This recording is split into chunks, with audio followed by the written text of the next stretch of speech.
Hello and welcome friends. इस video में हम nth root of unity find out करने वाले हैं। तो चलिए वीडियो को शुरू करते हैं। तो nth रूट ऑफ यूनिटी इसका मतलब है 1 raise to the power 1 by n, या फिर मैं इसको ऐसे भी लिख सकती हूँ। nth रूट ऑफ यूनिटी को आप इस तरीके से लिख सकते हैं। इसको आपको फाइंड आउट करना है, ठीक है। तो हम एज्यूम कर लेते हैं कि इसकी वैल्यू कितनी आ रही है। 1 raise to the power 1 by n जो है इसकी वैल्यू आ रही है z। दोनों तरफ पावर आप n करिए तो आपको क्या मिल जाएगा। यहाँ पर पावर n करेंगे तो कैंसिल आउट होगा n से 1 बाय n, और लेफ्ट राइट हैंड साइड में आपको मिलेगा z to the power n। That means आपको एक पॉलिनोमियल इक्वेशन मिल रही है ऑफ डिग्री n। और हम जानते हैं fundamental theorem of algebra, complex analysis में हम पढ़ते हैं कि कोई भी अगर nth डिग्री का पॉलिनोमियल इक्वेशन है तो उसके एग्जैक्टली n रूट्स होते हैं, ठीक है।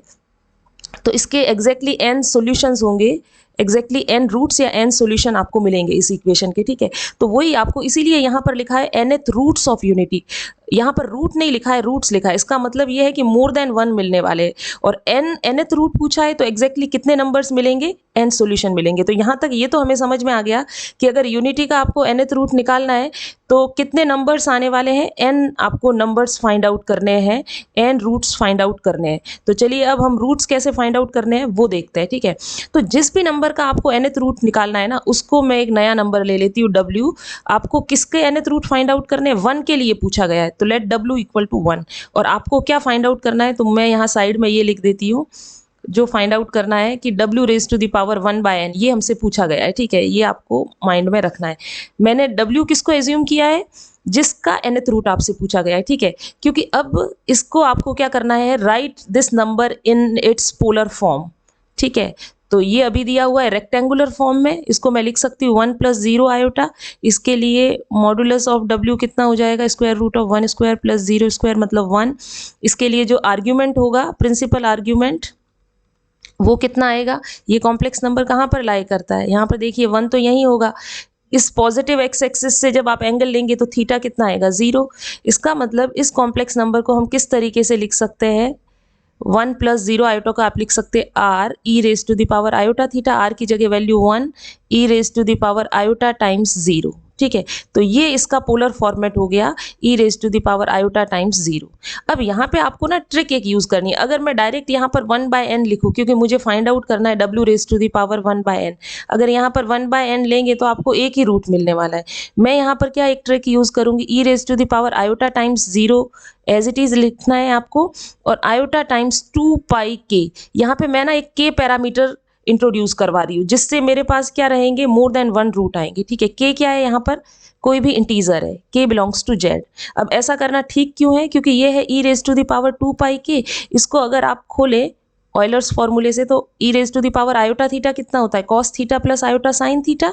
तो this will be cos 2 pi k plus iota sine 2 pi k, right. ये कितना होगा, ये पाई का मल्टीपल है, ठीक है, इंटीजर मल्टीपल, तो साइन वैल्यू 0 होगी। और ये 2 पाई का मल्टीपल है, दैट्स वाई इसकी वैल्यू 1 होगी। तो कुल मिला के हम क्या कर रहे हैं, इस नंबर को 1 से मल्टीप्लाई कर रहे हैं, ठीक है। तो वो कर सकते हैं हम। तो इस स्टेप पे हमने क्या किया कि w को, जो w e raise to the power iota 0 उसकी पोलर फॉर्म में लिखा, और फिर उसको मल्टीप्लाई कर दिया e raise to the power iota 2 pi k से, ठीक है। इतना आपको करना ही है। नेक्स्ट स्टेप में आप क्या करेंगे, अब हमको क्या निकालना था, w raise to the power 1 by n। तो आप यहाँ पर पावर कर दीजिए 1 बाय n दोनों तरफ। ये तो 0 है, इसकी वैल्यू एज इट इज, इसको 1 रख दीजिए, ठीक है। e raise to the power iota 2 pi k divided by n, ठीक है।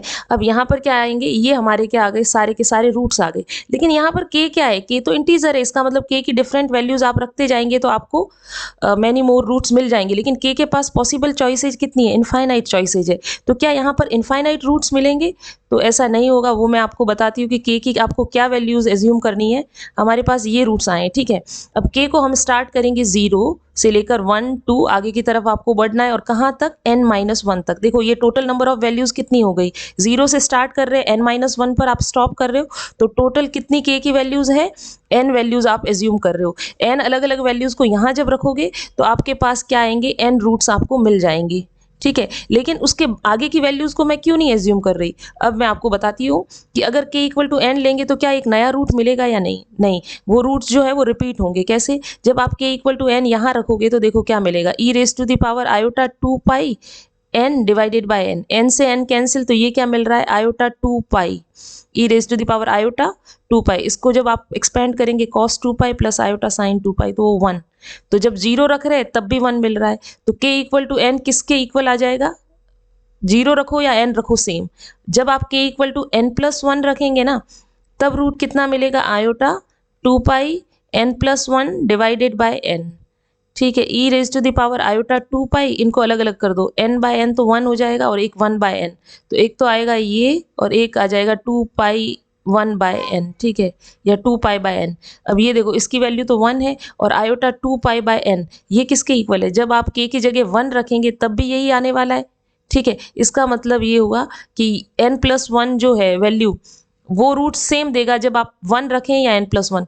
तो मैं ये बताना चाह रही हूँ यहाँ पर कि k की वैल्यूज जो है वो n माइनस 1 तक ही क्यों एज्यूम करते हैं, उसके आगे जब आप वैल्यूज लेंगे ना तो रूट्स रिपीट होने लगेंगे। हमको तो डिस्टिंक्ट रूट्स चाहिए और ये हमने पहले ही देख लिया कि हमारे पास एग्जैक्टली कितने नंबर ऑफ रूट्स आएंगे, n आएंगे। ठीक है, तो यहाँ से हमें समझ आ गया, यहाँ से हम लिख सकते हैं, अगर इसको समराइज करें तो मैं ये बता सकती हूँ आपको कि nth रूट्स ऑफ यूनिटी, उसका फॉर्मूला क्या हो गया, e raise to the power iota 2 pi k divided by n where k equals to 0 1 2 up to n minus 1। ठीक है, तो ये आपको कंप्लीट n रूट्स मिल जाएंगे। ठीक है, तो ये फॉर्मूला, अब इस फॉर्मूले को यूज़ करके आप cube root, fourth root of unity, ये कई एग्जाम्स में भी पूछा जाता है तो वो इजीली निकाल सकते। अगर आपसे पूछा जाता है fourth root of unity, unity का फोर्थ रूट निकालिए, मतलब 1 raise to the power 1 by 4। हमें यहाँ से पता है nth रूट निकालना है तो n वैल्यूज़ आ रही है, फोर्थ रूट निकालेंगे तो कितनी वैल्यूज़ निकाल के बतानी होगी आपको, 4 रूट्स। अगर आपको थर्ड रूट पूछा जाता है तो 3 रूट निकाल के बता दीजिए इस फॉर्मूले में। फॉर्मूला क्या हो जाएगा, e raise to the power iota 2 pi k divided by 3, k की क्या क्या वैल्यूज लेंगे, 0 1 2 तक जाएगा। ठीक है, तो इस तरीके से हम प्रॉब्लम को सॉल्व करते हैं जब भी nth रूट ऑफ यूनिटी हमसे पूछा जाता है। बस आपको सिंपली ये फॉर्मूला लगाना है, इसमें मैंने पूरा एक्सप्लेन कर दिया कि किस तरीके से ये फॉर्मूले पे हम पहुंचे हैं। ठीक है, नेक्स्ट वीडियो में इससे रिलेटेड हम कुछ प्रॉब्लम सॉल्व करेंगे, तो आप प्लीज़ मेरे चैनल को सब्सक्राइब करें। अगर ये वीडियो आपको अच्छा लगा है तो अपने फ्रेंड्स के साथ शेयर करें, इस वीडियो पे लाइक बटन को ज़रूर दबाएं। Thank you.